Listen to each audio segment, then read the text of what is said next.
Cette capsule vous est présentée par Evo Retro, marque cool d'accessoires de jeux vidéo et de protecteurs pour mettre en valeur vos collections de figurines Funko Pop ou cartes Pokémon, ainsi que par la boutique Maixu pour vos peluches et articles décoratifs geek.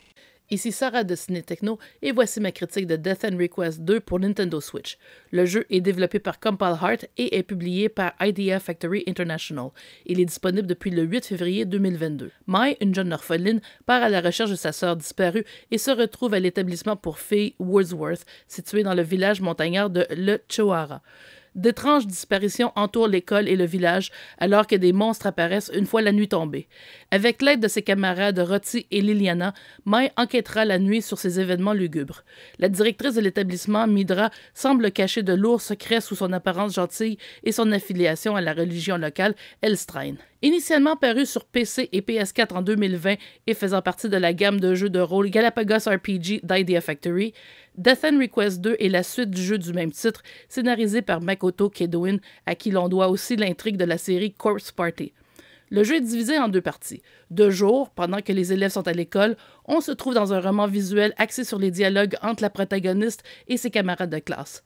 De temps à autre, des options d'interaction apparaissent et les dialogues sont toujours facultatifs, mais pour obtenir une fin optimale, il faut tout lire jusqu'au bout. L'autre partie du jeu se déroule la nuit, alors que Mai et ses amis explorent la région de Le Choara et combattent des monstres. En plein combat, qui se déroule au tour par tour dans une arène, frapper suffisamment les ennemis les fera rebondir pour donner plus de points d'expérience aux personnages et, attaquant du même coup les autres ennemis, de manière semblable à la technique du billard. De temps à autre, un monstre particulièrement puissant apparaît sur la carte. Il faut alors s'en échapper rapidement, car un simple contact avec lui mène à une mort instantanée. Les liens entre les filles relèvent du yuri, c'est-à-dire de la romance lesbienne. Il n'y a pas de personnage masculin présent dans le jeu, et Roti déploie tout son amour sur sa cochambreuse Mai, malgré les protestations de cette dernière, qui ne partage pas ses sentiments. Cependant, bien que Compile Heart soit connu pour le recours au fanservice dans ses jeux, Death and Request 2 est tout de même assez sobre à cet égard. Au premier regard, la relation entre ce jeu et son prédécesseur semble se limiter au moteur de combat. Cependant, au fil de l'intrigue, on découvre qu'Arata Mizunashi du premier jeu a disparu après s'être rendu à Le Choara et Shina Ninomiya, la protagoniste de Death and Request, tente de le retrouver et rencontrera ainsi Mai. Un an et demi après sa sortie initiale, Death and Request 2 est enfin disponible sur Switch. Malheureusement, alors que la partie roman visuel roule parfaitement bien avec du texte très lisible, tout se gâte en mode aventure de nuit, alors que la fréquence d'image souffre nettement. Même en mode télé, Mai se déplace avec beaucoup de hockey.